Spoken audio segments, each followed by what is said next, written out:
Make sure to like and subscribe. Please, please, please. Thank you. Enjoy the video.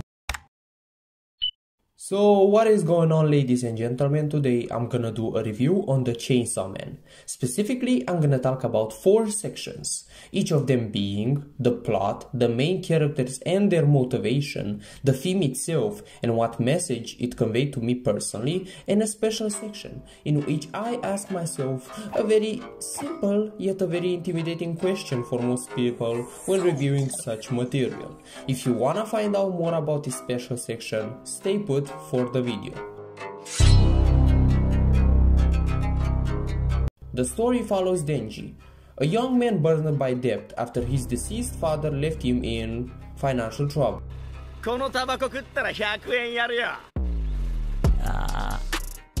Denji works as a devil hunter, using a demon named Pochita to exterminate devils for money.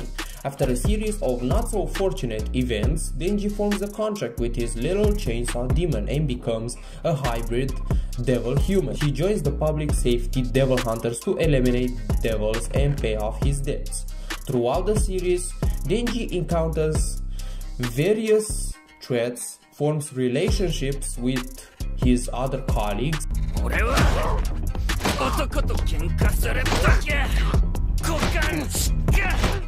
and navigates complex and often dark and violent situations while searching for meaning in his life. So how will I rate this plot from a scale of 1 to 10? Honestly, it will be an 8. Why? Because in my opinion, this is actually quite unique.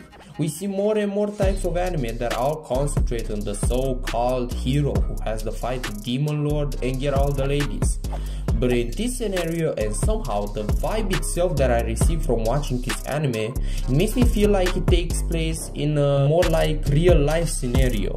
Now if you had to ask me what I would like to improve at this section so it fits more to my own liking.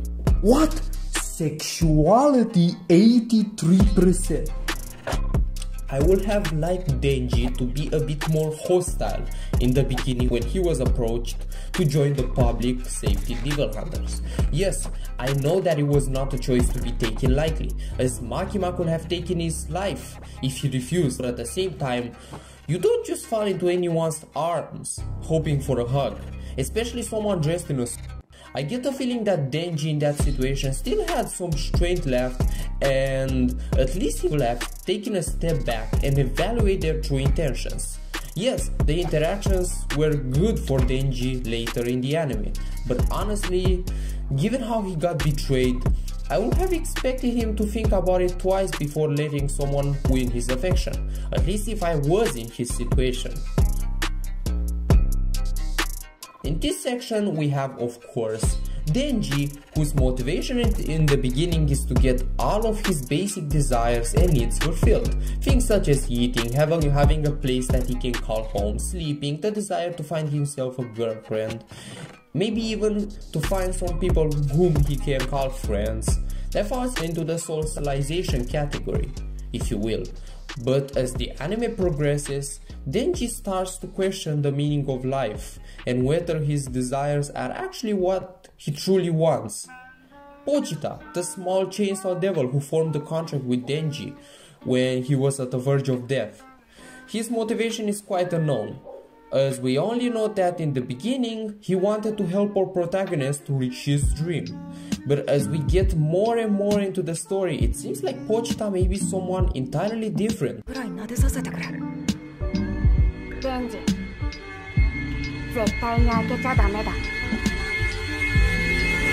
Given how most of the enemies seem to hunt Denji in order to take his heart, I guess we just have to wait and see. Makima, the girl whom Denji fell in love with, and a very high-ranked demon hunter. Initially, we get the feeling that her motivation is Denji himself, that she wants to help him because she likes him. But if you had to ask me, this is not actually all. If you carefully watch the anime, and I'm not the only one here, you may have gotten the feeling that something is wrong with her. I don't know, at least that's for me. She appears like someone who may help others, but her true motives are unknown, and that actually makes it quite scary. Definitely a top tier character here. Power, the devil that was forced to help the demon hunters in their quest for protecting others from dangerous foes. Her motivation is, well, her cat, to rescue her and protect her, even going as far as to fool the ones who are close to her in order to do so. But after that event, to me it seems like her only motivation is to escape from the public safety devil hunters in order to fulfill her desire for blood. But you know, I don't think this is actually all. Maybe as the series will progress, she will change and become someone better. Aki Hayakawa. Power and Denji's colleague. His motivation is to avenge his family that was killed by a very strong demon. A few inches later. Oh shit! In this anime, people close to him try to make him change and give up on his quest for revenge and settle for a more normal life, instead of continuing as a devil hunter. Characterized by very strong will to continue even in the face of death, I guess we can only expect great development from this character as the story will progress in the future. Honestly, this anime is not finished yet. Just so you know, I have only taken a very slight peek at the manga and that's just it. But for the message that I received from the anime as it is now, well, that message is there are many people in this world who have to fight for what we consider to be an everyday thing. Even simple things such as food or sleeping in a comfortable bed. There are people who are not so lucky as we are. We consider these things to be as being dull and that we should aspire to be rich and want more from life. And if you ask me, this is actually completely fine. But sometimes we have to take a step back, be happy for what we have, because people like Denji actually exist in this world. Aside from the demons, of course, whose conditions are worse than ours. And right now, for the moment we've all been waiting, the special section, the question that will answer all. Get the drums ready!